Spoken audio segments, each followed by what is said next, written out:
Bonjour à tous, on se retrouve pour une vidéo sur la chaîne Texama. Cette fois-ci pour une vidéo un petit peu spéciale parce que pour la sortie des RX 7600, AMD a décidé de sponsoriser cette vidéo. Donc on va découvrir une config Infomax qui utilise justement cette carte graphique. Mais le truc c'est que je me disais, c'est cool de voir une config. Mais voilà, on a déjà vu plein de configs, donc je me suis dit, allons un petit peu plus loin. Et aujourd'hui du coup, on va s'amuser à tester avec une caméra thermique qui est sur ce smartphone et on va l'utiliser pour regarder basiquement qu'est-ce qui chauffe dans un PC. Parce qu'il y en a qui vont me dire, oh c'est le processeur qui chauffe, c'est la carte graphique qui chauffe. Mais il y a d'autres composants qui chauffent et que les gens ne se rendent pas forcément compte et la caméra thermique nous permettra justement de les voir. Alors ici en particulier j'utilise un téléphone qui est le AGM, je ne sais plus combien le nom. En réalité c'est censé avoir une meilleure caméra thermique que la caméra thermique que j'avais actuellement, mais le champ de vision est très serré, donc en fait je vais juste utiliser ma bonne vieille caméra thermique que j'avais déjà montré par le passé, qui est le Dogi, je sais plus quoi. Bref, la caméra thermique est là, donc maintenant il ne manque plus que le PC qui est juste ici. Donc comme vous pouvez voir, il est dans un magnifique boîtier Xigmatech, c'est le Xigmatech Oreo. Il n'y a pas de biscuit là-dedans, je tiens à le préciser. Et du coup, commençons à l'unboxer vite fait. Ça va permettre aussi de voir comment le PC est emballé parce que je ne l'ai pas déballé. C'est vraiment la première fois ici qu'il est déballé, donc on va voir si il a survécu correctement à l'envoi depuis la France jusqu'à la Belgique. Et voilà donc notre PC déballé, c'est le Evora par Infomax pour information. Et on va voir les pièces au fur et à mesure, mais vous avez basiquement un Ryzen 5500 qui est du coup basé sur les Ryzen 5000 mais qui est toujours très bon. Et qui a 6 cœurs 12 threads. Et nous avons aussi la RX 7600 d'AMD qui vient juste de sortir normalement. Et c'est justement pour la sortie de cette carte qu'AMD a décidé de sponsoriser cette vidéo. Alors comme je pars pour le Computex, je n'ai pas eu le temps de la tester. Donc là je vous mets des chiffres de performance donnés par AMD. Et comme vous pouvez le voir, c'est une excellente carte pour jouer en 1080p pour un peu plus de 300 €. Elle est aussi en moyenne 29% plus rapide qu'une RX 6600 qu'elle est censée remplacer. Et aussi elle sera 34% plus performante qu'une RTX 3060 8Go qui coûte pourtant beaucoup plus cher. Et elle est aussi 17% plus rapide qu'une 3060 qui coûte encore plus cher. Donc elle sera parfaite pour la plupart des gens, pour jouer à des jeux e-sport aussi et même travailler avec parce qu'elle a des très bonnes performances dans par exemple DaVinci Resolve, logiciel d'édition que j'utilise personnellement. Vous aurez donc un lien dans la description pour découvrir cette config mais aussi cette carte graphique en particulier. Et si vous ne voulez pas l'acheter, bien vous pouvez aussi la gagner parce que AMD va mettre en jeu une RX 7600 et ça vous aurez un concours avec un lien dans la description. On a toujours les instructions d'Infomax ici quand vous recevez votre PC, mise en service de votre machine, retirez toutes les protections autour à l'intérieur de la machine, c'est tout à fait logique. Branchez votre moniteur à la prise HDMI carte graphique et non pas celle de la carte mère. Après ils disent HDMI mais ils devraient dire aussi possiblement DisplayPort pour ceux qui utilisent le DisplayPort. Et puis ils ont aussi des informations sur le SAV. Ouh, ça déconne pas en vrai. On a d'abord les accessoires à l'intérieur, ça c'est génial. Donc vous avez la boîte de la RAM, je la vois. On a aussi une sorte de télécommande certainement pour tout ce qui est RGB et des câbles en tout genre. Donc ça c'est toujours bien de les avoir évidemment. Donc là on peut vraiment voir la config et elle est très sympathique. On a même un refroidissement de 240 mm. D'ailleurs au niveau des specs, on a un AMD Ryzen 5 5500 qui est un 6 cœurs 12 threads qui est basiquement le même que le 5600 mais pour moins cher. Vous avez aussi une Asus Prime B550M Wi-Fi. On a aussi 16 Go de RAM en Corsair Vengeance Pro SL. C'est un modèle qui peut aller jusqu'à 3600 MHz. Un Xigmatech Liquid Killer X240. Donc c'est un water cooling de 240 mm. Et la pièce centrale du PC, évidemment, la carte graphique avec ici l'AMD Radeon RX 7600 en 8Go et c'est un modèle Sapphire Pulse pour être plus précis. Donc là, c'est vraiment ce qui va donner vie à ce PC, vous permettre de jouer à des jeux vidéo sans aucun problème en 1080p. On a aussi un Crucial P3 de 1 Tera, donc largement du stockage pour mettre tous vos jeux. Et finalement, nous avons aussi une MSI Mag A650. C'est une alimentation de 650 watts en 80 plus bronze. Et tout ça dans un boîtier Xigmatech Oreo. Ça n'a rien à voir avec les biscuits. On va aussi enlever un petit peu le panel arrière. Oh, c'est des vis qui restent accrochées. Nice. Xigmatech, il faut le savoir, ça fait très longtemps qu'ils font des boîtiers. Ils sont un peu effacés du marché parce qu'il y a juste des marques qui ont fait des meilleurs boîtiers. Mais là, ils font un énorme retour. Et surtout, ils font des boîtiers qui sont à des valeurs incroyables. Vraiment, des fois, vous avez des boîtiers à 50 € qui qui font bien mieux que des boîtiers à 80 €. Et comme vous pouvez voir, excellent cable management de la part d'Infomax.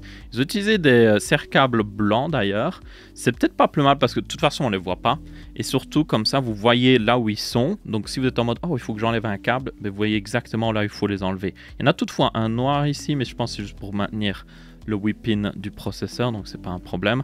Contrôleur de ventilateur et peut-être RGB, tout ça. En tout cas, oui, magnifique petit PC, tout est en ordre, je ne vois rien qui a bougé, tous les câbles sont toujours bien branchés, c'est toujours important de regarder ça, parce que des fois, par exemple, les câbles d'alimentation, ou surtout les câbles USB, tout ça, aiment bien se déloger un petit peu avec les vibrations du transport, ça arrive, les câbles vont juste se déloger petit à petit.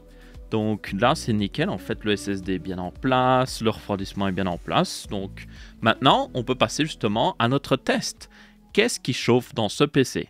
Ok, on se retrouve. J'ai branché le PC, j'ai lancé. J'ai été accueilli par l'écran de configuration de Windows, parce que Windows était préinstallé. Donc j'ai juste fait suivant, suivant, suivant, suivant. Et maintenant, ben, c'est démarré. Et du coup, vous avez une vue du PC ici en fonctionnement et vous allez aussi avoir la caméra thermique. Et je me suis un peu spoilé, mais il y a des trucs hyper intéressants. Alors déjà, je vous montre comment la caméra thermique fonctionne. Donc elle capte les infrarouges et du coup on voit les infrarouges. Donc techniquement cette caméra est capable de voir dans le noir forcément. Quelque chose aussi de particulier avec les infrarouges, c'est que comme la lumière, ça peut se refléter sur des surfaces qui sont réfléchissantes, comme du verre par exemple. Donc là par exemple on voit le PC qui chauffe. Si je mets mon téléphone ici par en dessous, vous allez voir que bon, le téléphone est un petit peu chaud, mais surtout il reflète littéralement les infrarouges qui viennent du PC. Donc toute surface réfléchissante à l'intérieur du PC, par exemple la vitre qui est devant le water cooling et tout ça, tenez compte que on verra pas leur vraie température. On voit la température de ce qui reflète. Donc ça, je vous le dirai, s'il y a un composant qui reflète les infrarouges, n'en tenez pas compte. Mais le premier truc que je vois, moi, qui est hyper intéressant, c'est si on avance ici, ça c'est le SSD. Et le SSD, normalement, moi, à l'œil nu et sur la caméra, on le voit, c'est juste, il y a une étiquette noire et on voit rien en dessous. Mais avec la caméra infrarouge, on arrive à voir individuellement les puces mémoire et on voit aussi un point très chaud au milieu. C'est d'ailleurs le point le plus chaud du PC à l'heure actuelle. Et c'est le contrôleur du SSD. Donc ce contrôleur SSD, c'est justement une des parties qui chauffe le plus dans un PC. Et ça, beaucoup de gens ne le savent pas. Et c'est aussi pour ça qu'on met des refroidissements sur les SSD M.2, parce que c'est lui en particulier qui va chauffer. La mémoire, pas hyper grave. Le contrôleur, par contre, doit être refroidi. Et le contrôleur, c'est vraiment un mini processeur qui va gérer les données qui viennent dans le SSD. Donc il peut chauffer quand même pas mal sur des SSD très rapides. On voit aussi qu'il y a un point chaud, même assez chaud, juste en dessous de la RAM. C'est certainement tout ce qui est contrôle d'alimentation de la RAM, justement. Peut-être le petit étage d'alimentation VRM de ça. Et puis on voit aussi que en dessous du refroidissement des VRM, justement du processeur, on peut voir qu'il y a un petit peu de chaleur. Donc ça, c'est certainement les VRM de celui-ci. Et à part ça, la carte graphique est plutôt bien refroidie, mais elle ne fait pas grand-chose en ce moment. On voit les moteurs. Ah là, vous le voyez, les moteurs des ventilateurs chauffent. Alors, il y a des LED dedans. Vous pouvez le voir d'ailleurs avec les caméras. Donc, c'est les LED en réalité qui font le gros de cette chaleur. Parce que les LED, ça chauffe quand même pas mal. Et ça, beaucoup de gens semblent oublier. Et donc, c'est pour ça qu'on voit un point chaud. Mais il y a aussi le moteur des ventilateurs qui chauffe, quoi qu'il arrive. Si on va derrière, on peut voir les récepteurs sans fil de mon clavier de ma souris qui chauffe aussi. Et on peut voir aussi que, comme c'est une carte graphique qui sort l'air par derrière et par devant, ou plutôt par ce devant-là, il y a une partie de l'air qui est sortie derrière et c'est pour ça qu'on a une petite zone de chaleur. Même chose ici avec l'alimentation. Comme vous pouvez voir, l'alimentation est plus chaude que le boîtier aux alentours. Bon, ma main est encore plus chaude visiblement. Ah, d'ailleurs, fun fact avec les infrarouges, c'est que vous pouvez vous amuser à faire ça et hop, yop, je peux laisser des empreintes sur des surfaces en chaleur et je peux même, si je le fais correctement, salut, écrire des messages. Ça ne sert à rien. Personne ne peut voir ce message, mais c'est pas grave. Ouais, déjà, pas mal de découvertes très intéressantes. Hein. Je pense que là, les gens ne se rendaient pas compte à quel point, par exemple, les moteurs des ventilateurs, surtout avec des LED, pouvaient chauffer et à quel point aussi le SSD aussi chauffe pas mal. Là, il n'y a aucun refroidissement dessus par contre, donc c'est certainement pour ça aussi qu'il chauffe pas mal. Ok, maintenant qu'on a vu un petit peu ce que ça donne, je vais couper l'enregistrement ici. Voilà, ça fait un énorme bruit.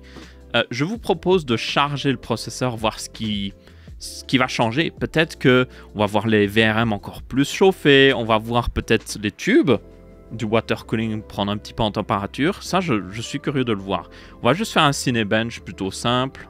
Alors, Cinebench est installé. On va lancer un test multicœur pendant 30 minutes. C'est un stress test ici. Et moi, ce que je suis curieux de voir, c'est est-ce qu'il y a quelque chose qui change sur la carte mère en direct pendant le stress test? Ah, d'ailleurs, voyez la pile. Là, vous voyez la zone froide qu'on voit là, qui est à gauche, là, plus ou moins là. C'est la pile qui reflète les infrarouges qui viennent du mur et le mur derrière moi est froid. Donc c'est juste pour vous illustrer à quel point il faut faire attention aux surfaces qui peuvent refléter des infrarouges. Donc là, le Cinebench est en train de... On ne voit pas sur cette caméra. Le Cinebench est en train de tourner, quoi qu'il arrive. Et pour le moment... Ah si, les VRM ont augmenté clairement. Elles n'étaient pas aussi chaudes avant. Donc il y a une petite augmentation à ce niveau-là. Ça, c'est intéressant. Les tubes n'ont pas vraiment bougé plus que ça, j'ai l'impression. Il faut du temps pour que un water cooling chauffe en réalité. On peut voir aussi, ça c'est le radiateur du water cooling. On peut voir que j'ai l'impression qu'il est un petit peu plus chaud qu'avant, surtout au niveau des extrémités. Parce qu'il y a 2 réservoirs de liquide aux extrémités de ces radiateurs, donc c'est souvent là qu'on voit un petit peu se refléter la température justement. Et yep, j'ai vraiment l'impression que ça commence à chauffer un petit peu. Ce qui est logique. Si on avait eu un refroidissement à air, on aurait vu directement le radiateur prendre beaucoup plus en chaleur. Là, par contre, comme vous pouvez voir, le SSD était clairement le point le plus chaud avant, mais maintenant, genre, les VRM rattrapent, hein, sans problème. J'ai une indication de température. C'est pas forcément représentatif de la réalité, mais apparemment, ce serait à 37... Ce serait aux environs de 40 degrés au niveau des VRM. La température de surface, en tout cas, on ne sait pas la température à l'intérieur, ça peut être un petit peu plus élevé. La RAM ne bouge pas trop, étonnamment, parce que normalement, elle est censée être stress testée un petit peu pendant que le processeur est chargé, mais non. Et je rappelle qu'on a un Ryzen 5 5500 ici, donc c'est 6 cœurs, 12 threads, donc c'est un processeur qui est pas mal au niveau puissance, mais il ne va pas non plus chauffer énormément, parce qu'il me semble qu'il a un TDP annoncé de 65 watts, donc... Même le refroidissement liquide là-dessus est overkill, honnêtement. Ok, maintenant que un truc que j'aimerais voir, c'est justement, vu qu'on voit que le refroidissement est chaud et tout, si je coupe le stress test et que je laisse descendre en température, est-ce que ça va faire la différence? Est-ce qu'on va voir justement, petit à petit, la température diminuer? On pourrait la forcer à diminuer peut-être, avec un ventilateur, mais non, je vais éviter. Refroidis-toi, refroidis-toi, voir si ça fait la différence. Alors, j'ai laissé un petit peu refroidir. On voit que ça a refroidi un petit peu au niveau des VRM. Il y a moins de hotspots. D'ailleurs, si je mets au milieu ici, oui, je vois carrément, c'est à 32 degrés, 30, 33, 34. Alors, c'est pas forcément 100% correct, tenez-en compte. C'est pas non plus une caméra thermique hyper précise. Mais on voit que ça a diminué au niveau température. Par contre, le water cooling n'a pas plus diminué que ça. Ce qui est normal parce que l'eau dans un water cooling prend du temps à chauffer, mais elle va aussi prendre du temps à refroidir. Donc on verra si ça changera un petit peu après. Maintenant, un truc que j'aimerais voir, clairement, c'est la carte graphique. À quel point on peut générer de la chaleur justement en la chargeant. Alors la RX 7600 est évidemment une carte plus entrée milieu de gamme. Dans la nouvelle gamme d'AMD avec les RX 7000 évidemment, basée sur l'architecture RDNA 3.0. C'est une carte avec aussi 8 Go de GDDR6. Donc c'est vraiment plus orienté entrée de gamme ici et ça se reflètera avec le prix d'ailleurs. Mais forcément, comme c'est une carte plus orientée entrée de gamme, elle va pas non plus bombarder de chaleur le PC. Mais on va quand même la charger pour voir. Alors j'ai techniquement des drivers qui arrivent à faire tourner la carte, mais je ne crois pas que ce soit les vrais drivers officiels. Donc je ne suis même pas sûr honnêtement que j'arrive à lancer un benchmark. Donc on va voir. Heaven, heaven, heaven. Oh, Heaven arrive à tourner dessus. Et donc, ça veut dire que ça va faire chauffer la carte graphique. Et c'est ce qu'on veut ici. Donc, je vais juste rester fixe ici. Et on va voir si là... Je vais mettre un peu sur le côté en réalité pour qu'on voit la sortie d'air. Et on va voir si, si on voit une augmentation de la chaleur à force. Un truc que je serais intéressé de voir aussi, c'est est-ce que l'alimentation chauffe plus vu que la carte graphique demande plus d'électricité? Ça, ce serait logique aussi. Donc actuellement, on va quand même prendre des mesures ici de température vite fait. La sortie d'alimentation est à 29,9 degrés Et la sortie derrière la carte graphique est déjà en train de monter. Yep, c'est déjà en train de monter en vrai. Ah oui, ça se voit, regardez. Maintenant, la carte graphique est la zone la plus chaude que le SSD qu'avant. Tenez compte que le gradient de couleur que vous voyez depuis tout à l'heure, je pense que vous avez compris, mais plus c'est jaune, plus c'est chaud, plus c'est bleu, plus c'est froid. Tenez compte qu'il s'adapte en permanence selon la température des composants. Donc si la carte graphique chauffe encore plus, tout le reste va devenir graduellement plus rouge ou plus bleu. Donc c'est pour ça par exemple que les VRM paraissent plus froides alors qu'elles sont à la même température qu'avant. Et là oui, la carte graphique est en train d'être beaucoup plus chauffée. Vous voyez aussi d'ailleurs des zones bleues dans le refroidissement de la carte graphique. Ce sont des zones qui reflètent les infrarouges, donc c'est pour ça qu'il ne faut pas en tenir compte. En tout cas, depuis qu'elle est en charge, je l'entends pas vraiment la carte graphique. Donc là, Saphir a fait un très bon travail pour la designer. J'entends même pas de call whine. Ça, c'est une très bonne nouvelle. Et elle semble plutôt bien se débrouiller au niveau refroidissement. Ouais, l'arrière, par contre, ici, ça commence à plus chauffer. Si je mets ma main, je le sens clairement. Vous voyez que ma main avant était toute jaune quand je la montrais. Maintenant, elle est plus toute jaune parce que la température a tellement augmenté que c'est le gradient, comme j'ai dit, s'est adapté automatiquement. Donc là, on est à... Le plus haut, c'est 60 degrés sur le refroidissement de la carte graphique. Ce qui est normal. 60 degrés, c'est tout à fait normal sur le refroidissement de la carte graphique parce que c'est justement toute la chaleur qui sort de celle-ci. Et encore une fois, c'est pas forcément hyper précis. Mais étonnamment, l'alimentation la coule toujours douce à 30 degrés. Donc l'alimentation ne semble pas être vraiment perturbée par le fait qu'il y a la carte graphique qui soit en pleine charge. Les autres composants aussi, cela coule douce, franchement. On voit que le refroidissement CPU n'a pas vraiment changé depuis tout à l'heure. Et yep, c'est juste la carte graphique qui est en pleine chauffe. Par contre, moi j'étais intéressé de voir, justement en faisant cette vidéo, c'est... forcément la carte graphique rejette plein de chaleur autour d'elle. Est-ce que ça affecte les autres composants? Donc là on peut regarder et honnêtement j'ai l'impression que le SSD n'a pas vraiment bougé depuis tout à l'heure. Il a une quarantaine de degrés et il était déjà à cette température avant que je regarde justement en chargeant la carte graphique. On voit aussi que la carte mère par contre derrière prend en partie la chaleur de la carte graphique. Clairement on voit un gradient qui monte le long de la carte mère. Plus on approche du processeur, plus ça refroidit. Donc c'est clairement la chaleur de la carte graphique qui finit sur la carte mère. Donc là oui, la carte mère est clairement affectée par la carte graphique. Donc si vous aviez un SSD qui serait en dessous de la carte graphique, ça arrive sur certaines cartes mères, il prendra en température. Donc ça c'est quelque chose à tenir compte. On voit aussi, oh ça c'est intéressant, les câbles d'alimentation qui sont clairement mat, donc qui ne reflètent pas la chaleur d'autre chose. Ces câbles d'alimentation, comme vous pouvez voir, ne sont pas vraiment froids. Ils sont plus chauds que la surface de mon doigt. Donc ça veut dire certainement que l'électricité justement qui passe dans ces câbles d'alimentation fait chauffer un petit peu le cuivre justement avec la perte. Parce qu'il y a toujours une perte sur n'importe quel câble d'alimentation. Donc cette perte finit sous forme de chaleur ici. Ah ouais, ça commence à chauffer, hein. On voit que cette chaleur commence à radier petit à petit vers le haut. La carte mère est devenue clairement plus chaude. La RAM commence à prendre la chaleur de la carte graphique.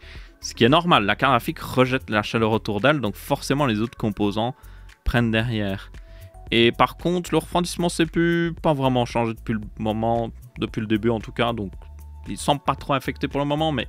Si je fermais le boîtier aussi, à mon avis, il serait beaucoup plus affecté. J'ai d'ailleurs pas mis la vitre latérale ou sinon on aurait un énorme reflet d'infrarouge qui viendrait du mur, donc ce serait pas très utile.